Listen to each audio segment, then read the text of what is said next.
If I were to poll 1,000 Christians and ask them what were some miracles that Jesus performed, what do you think the top answers would be? Would it be him walking on water? Or maybe turning water into wine? Or raising Lazarus from the dead? Well, there's one miracle that Jesus performed that's so famous that I think it would have to at least make the top 5. But the thing is, despite how popular this miracle is, it's not always understood by Christians. And that miracle is the feeding of the 5,000. If you're reading through the Gospel of Mark and you get through chapter 6, you're going to hear about this miracle that might be familiar to you. Jesus manages to feed a crowd of over 5,000 people with just 5 loaves of bread and 2 fish, and they end up with 12 baskets of leftovers. A lunchtime miracle that leaves everyone with full stomachs. Simple enough, right? Well, next, Mark moves on to a story where Jesus is doing something just as miraculous, walking on water. But the thing is, this story is interrupted with this strange little segment. Mark chapter 6, verses 51 and 52 say, "Then he climbed into the boat with them, and the wind died down. They were completely amazed, for they had not understood about the loaves. Their hearts were hardened." What was there not to understand about some bread and fish? If you keep reading, you'll get through chapter 8, and you might feel like you're in a loop. This section sounds eerily similar to something that we just heard about, except this time it's feeding 4,000 instead of 5,000. But it's got many of the same elements. A hungry crowd following Jesus, the disciples worried that they won't be able to feed everyone, and Jesus multiplying a small amount of food to feed a large crowd.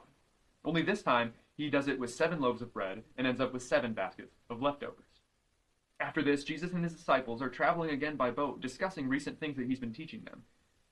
But they're not really getting it.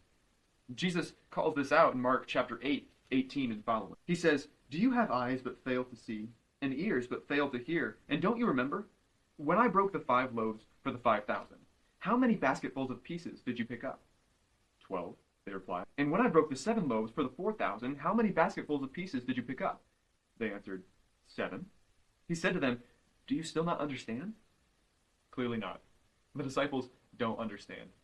Jesus was with his disciples day and night for 3 years. And yet Mark shows us that for a lot of that time, the disciples didn't fully understand who Jesus was or what he was about. The popular Jewish assumption at the time was that this chosen Messiah would come, become a great military leader, and free Israel from Roman occupation. And if Jesus is able to feed thousands of people with such a small amount of food, imagine what he could do for our troops. However, it's clear to see that Jesus had other plans. He's not just a great man or a war hero. He is the Son of God, the creator of the universe in a human body, walking and talking with his people. Considering that the whole earth was created through Jesus, why shouldn't he be able to multiply food? Looking back at the story, we can try to find what the disciples didn't quite understand.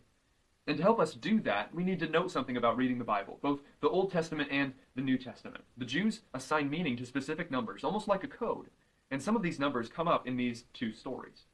The first is the number 12.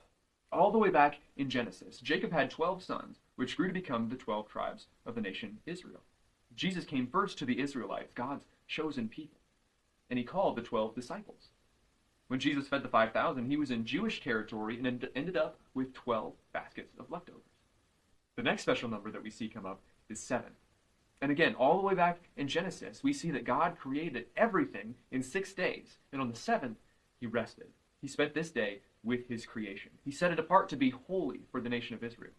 And since then, the Jews see the number 7, and they think of wholeness. They think of completeness. They think of the perfection of God.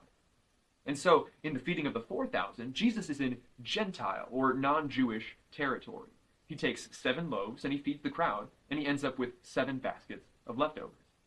Okay, so we got these special numbers and what they mean. 12 points to the nation of Israel, and 7 points to this idea of wholeness. But what do they mean in these stories? Jesus is teaching his disciples through these miracles that play off of each other that he is the Messiah, the chosen one to save Israel. But also, he's the God of all mankind, coming for the whole earth. Jesus truly came for everyone, and he wants everyone to believe in him to be saved. But the church has always been tempted to hoard Jesus for themselves. For the early church, this was the Jews not wanting to let the Gentiles in. But what lines might we be drawing today that Jesus doesn't? Do we think that the church is for people who have their lives together, and not necessarily for people who their lives are a mess? Or is it that we think that the church is for people with our political opinions, and not people on the other side?